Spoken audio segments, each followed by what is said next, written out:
How's it going, everyone? Spencer with Stadia Dispatch. I'm here with Jeff Knox, who's running for the board for the NRA.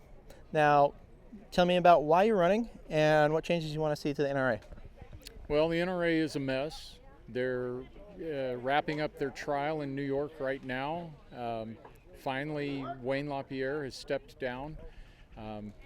We fully expect the jury to find everybody involved guilty.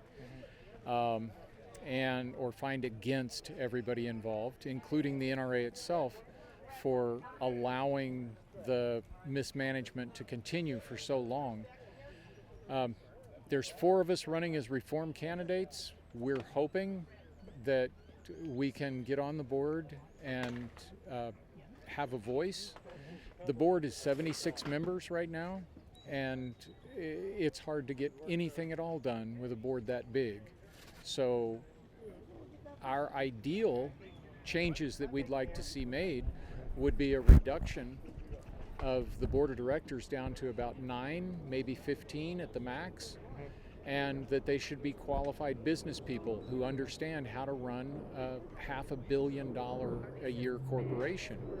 And then we have to do the work to get it back up to close to $500 million a year, which it was 5 years ago, 6 years ago. But we're half that now. We're at around $200 million a year, and that's already been spent. That's just paying on the debt. So it's a mess. It's a real mess, but the 4 of us are running, dedicated to reform. I personally, part of the reform is to reform myself right off the board. Reduce that board down so that I'm not there anymore, because I don't really want to be on the board of directors, but I'd like to help fix it and get it back on the straight and narrow and go from there. Yeah, I know too, because you talk about funding. I'm sure you guys have seen like a lapse of membership, especially with how Wayne has commented on certain topics regarding some litigation, and people are like, "What's the NRA doing?"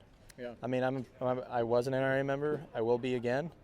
It's just right now a majority of the funding, or a lot of the lawsuits, the lawfare, that's going through some of the other groups, which, I think everyone should support these groups that are protecting our Second Amendment rights. So viewers don't take this as a diss to any organization, because it's not. I'm eager for those changes to come through to the NRA, because then I think that's what a lot of people are looking for, and kind of why they've lapsed on their membership. I think it's really important to note that the Bruin decision is NRA's doing out of the Supreme Court, and that's probably the single most important Second Amendment decision to ever come out of the court.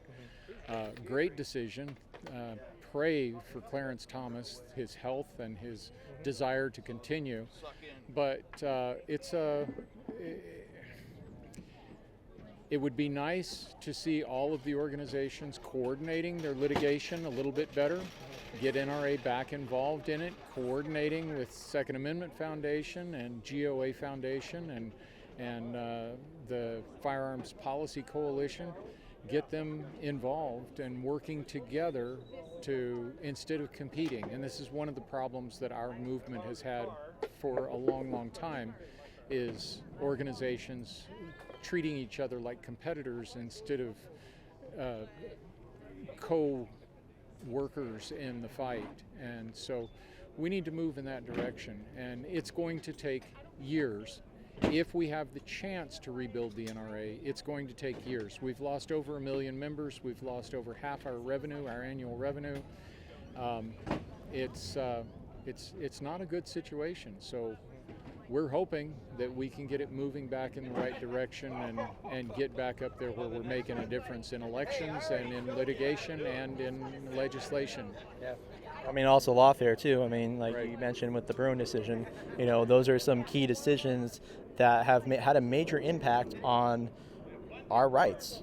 Yep. Because the government for the longest time has just, nope, we don't think you have those rights, Right. And then they try to take it away. But once we have these landmark decisions, the tide's turning. It's just how quickly the tide turns. The wheels of government is slow for a reason. That's what our founding fathers envisioned. But we're seeing some positive movement. Unfortunately, if we don't see, if we allow the current crop of Democrats to maintain power for another 4 years, especially if we allow them to take control of the House and or Senate.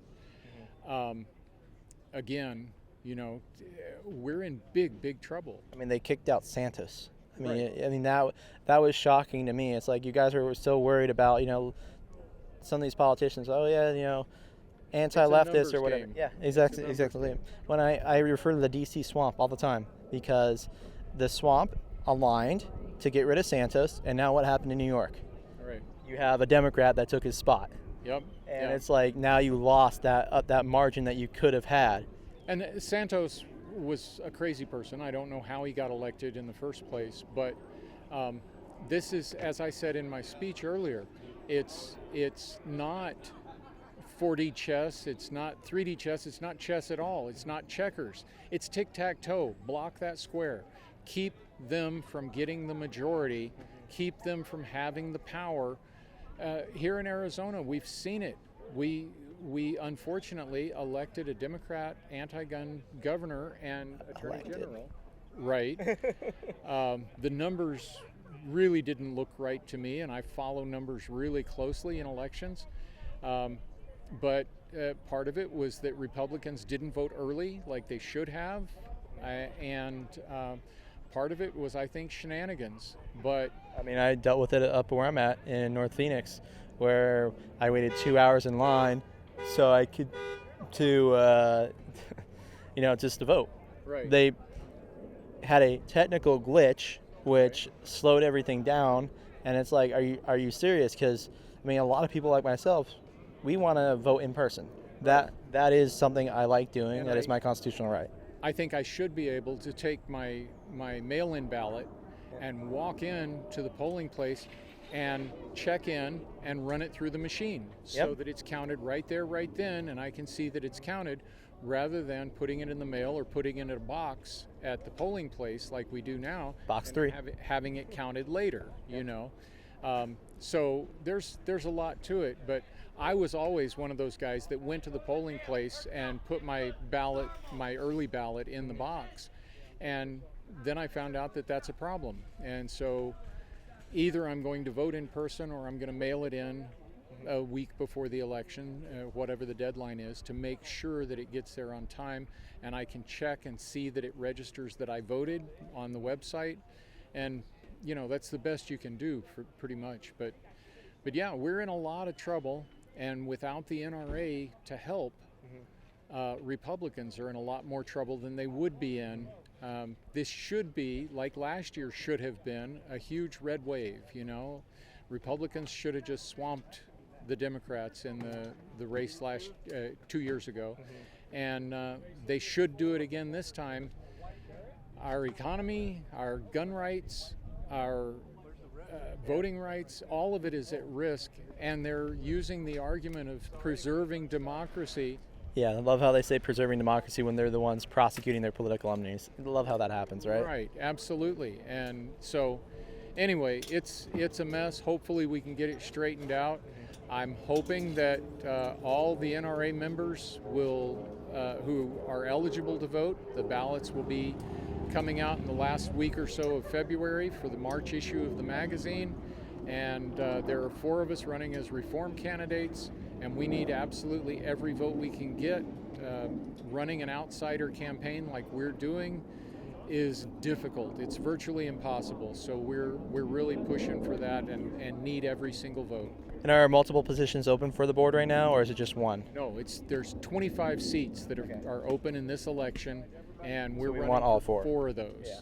So those, besides yourself, who else is running that we want? Well, there's 25 incumbents that are running, and an additional 5 or 6 that the nominating committee nominated.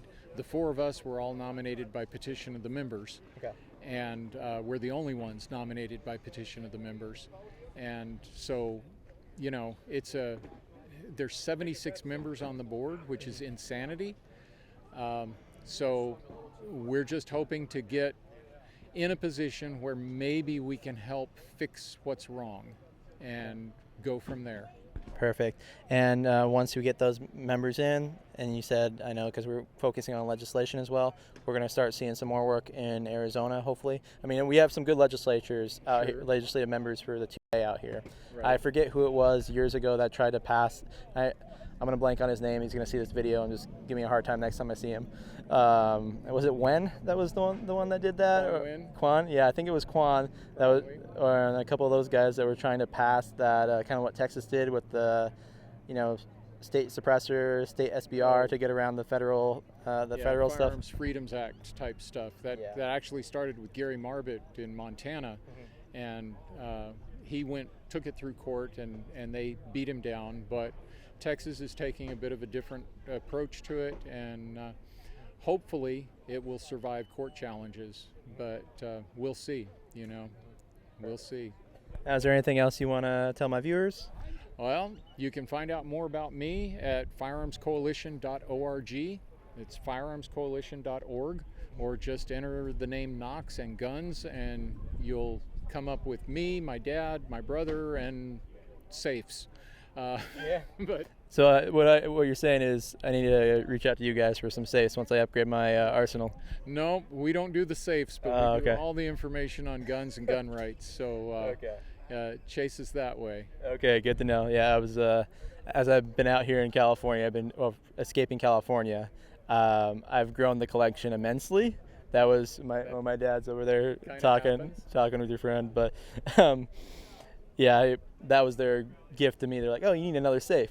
So that's what I got for Christmas this year. But awesome. Yeah, once the mortgage crisis and everything that all goes away, I'd love to have like a demo mat style property from Demo Ranch. There you go. I was actually just funny enough talking with Jared about that because I guess they're